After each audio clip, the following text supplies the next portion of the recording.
Hello YouTube, welcome back to the channel. Stack and Perpetrator here. Today's video, I'm going to answer a viewer's question. I'm going to also show you this 1886 and 1886 Philadelphia. Very nice coin. Let me get it out of the envelope.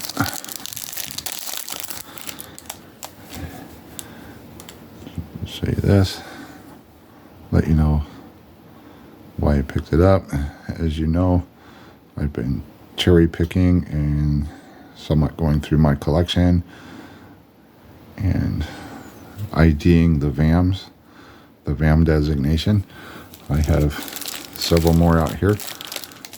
Not all of them, not all the VAM designations add value to the coins, but it is kind of cool to see what's going on with the coins and actually ID the actual VAM. Many times you get lucky,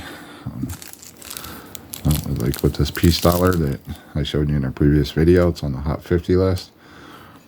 I think I paid $60 for this coin and it is worth $250. So I resubmit it and get the proper designation on it. I showed you several others, and then one of my recent videos where I was asking your opinion on cherry picking at your LCS for undervalued coins that weren't identified with the VAM or the proper designations to equate to a higher value coin. These were on the top 100 list. This was in the Hot 50. And here's another one.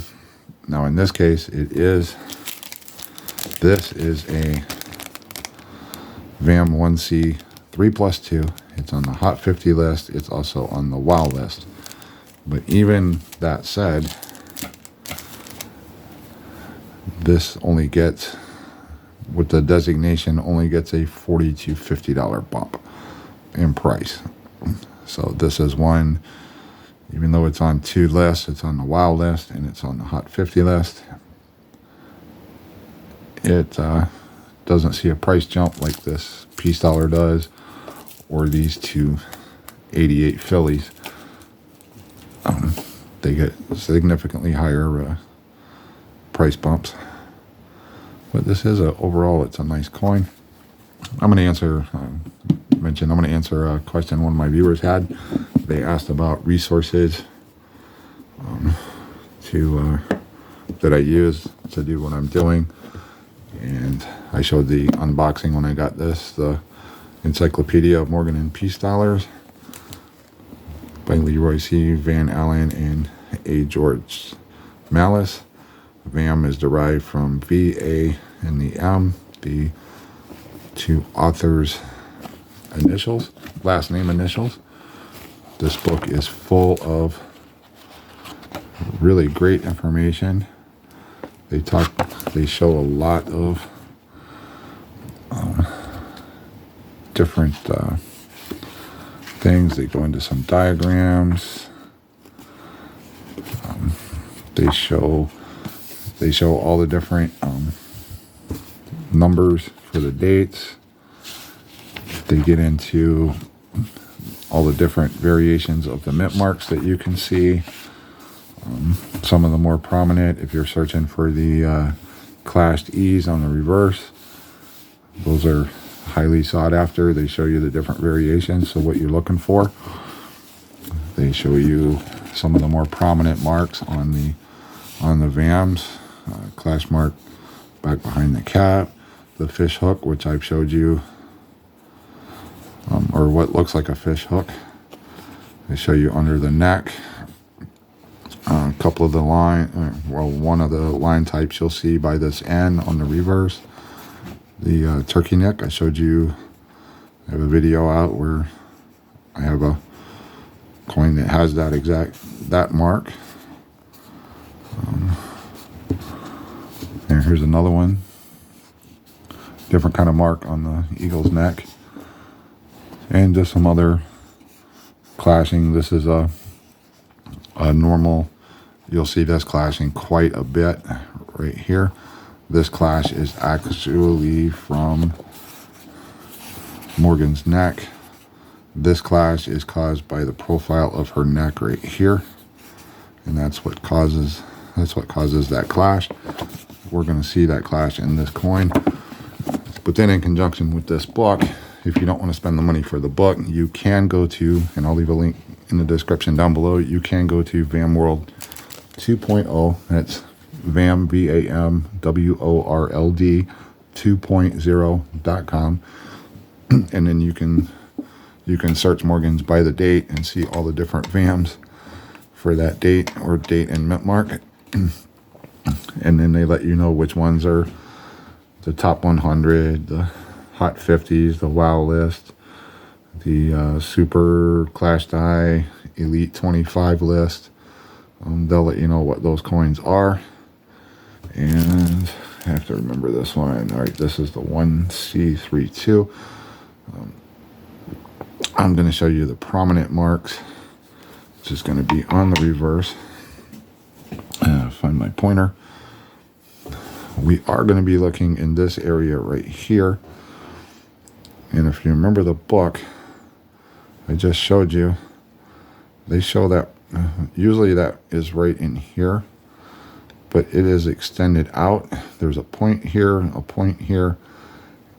I don't know if I can get it to show, but there is a third.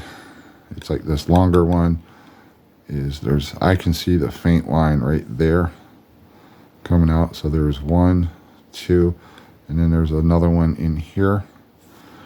That's where they get the 3 from. And then the 2 is a little bit harder to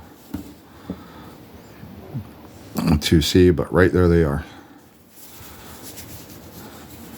You have 1 and then 2.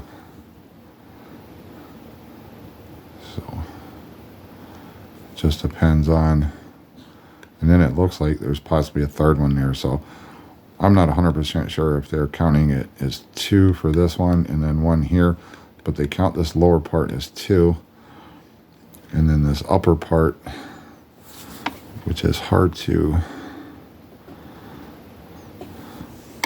sometimes that's why it's a bad thing to use a scope, but sometimes you need a scope too.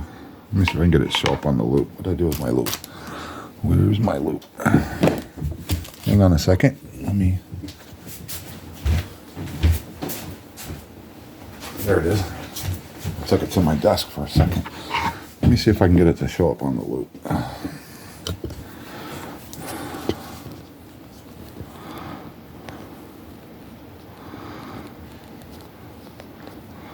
This one is a little hard to, I can see the 2, but I may not be able to get, it's very hard to get some of these marks to show. I can get the lower ones. All right, let's go back to the scope. I may have to zoom down a little. Oh, and there, remember me telling you the turkey neck? Let me set that off to the side. I had forgot this coin. That mark was on this coin. And I just had that photo out. This is in the VAM book. There's that mark right there. Well, there's the other one. But we're looking at that one right there. And that is one of the other key markers for this coin. Is that mark right there. That is one of the other key markers, but let me see. All right, there's the 2. I see the 2. So I was wrong about the one being out here. It goes across right here, and then it appears again right there. So that's the 2. And the 3 is a little harder to see, but I think this is where it has, okay.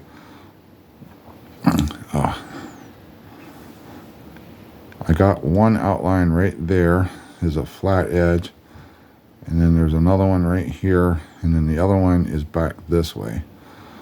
But I will leave a link in the description to the VAM World, to the specific, what is this, the 1C 3+2, so you can get a good representation of what I'm showing you. It is hard to see this one. I don't know if I can bring the scope down some to make it show up a little better. Sometimes it's harder to look through the slab.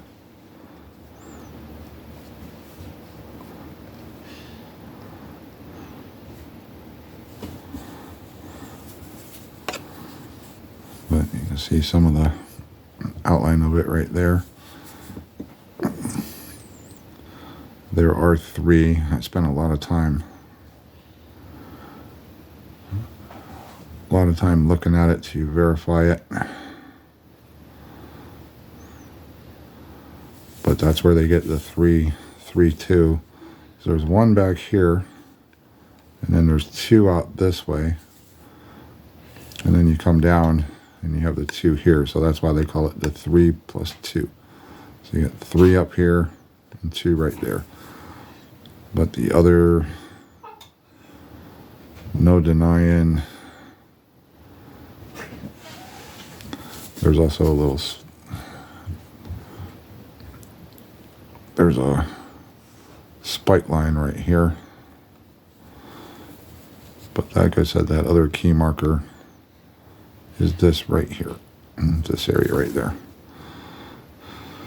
So that shows, if you know what you're looking for. This, I'm not sure in the listing if this, because this is kind of another clash. Sometimes you want to look for, if you're cherry picking, you want to look for prominent clashes right in this area. That's one of the hot spots to look for a clash. I'm not sure if that is specific to this listing or to this one. You can see there's like a die gouge going across right here, right there, and right there through his feathers, tail feathers. There's just so many little cool things you can find on these. Like this right here, this is how you tell the different 3 types of reverses. There's a single berry, there's a double berry, and then there's another one that's like a half a berry doubled out right there. So you have a C1, C2, C3. I think there's a C4 reverse also. They classify these in by the reverses, the reverse types. But you just take your loop, and it doesn't take long once you familiarize yourself with some of the key points. Let's turn this off. Once you familiarize yourself with some of the key features to look for in the VAMs, in the beginning, it seems like a long process. But once you understand that there's spike lines coming out from her neck, there's things like this, there's the fish hook, there's behind her cap, which would, this photo right here is that area. That photo is this area right here. You want to look for clash marks in there. I showed you over here on the end. There's sometimes there's a line that goes up to the left leg of the end. Sometimes there's a single that goes up to the right leg. Sometimes there's a double line. And then there's another spike that goes right on up in between the N and the G. You check the end guide we trust for pitting, especially inside the G. It's like a key thing. Once you learn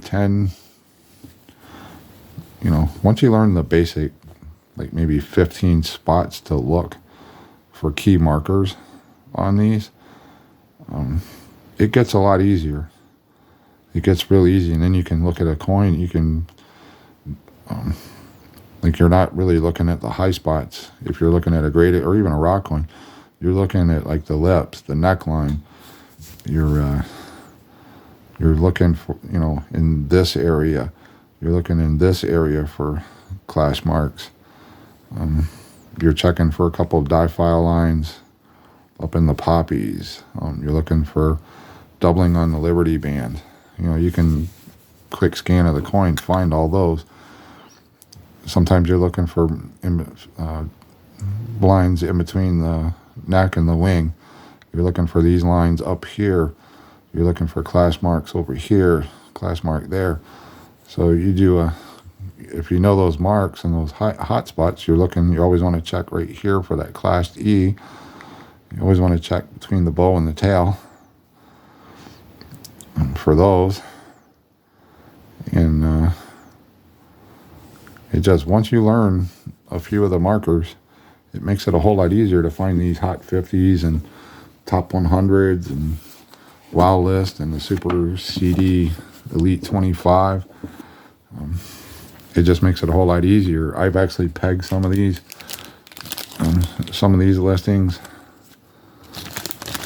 I've sat down, fired up the scope, found all the markers, and I've actually went right to the actual VAM listing.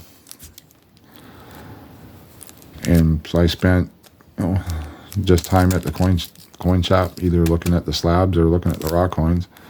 And then when I get home, you know, I throw the coin, I get the coin under the scope, and I have some time, look at the key features. I can go to the date in VAM World 2.0.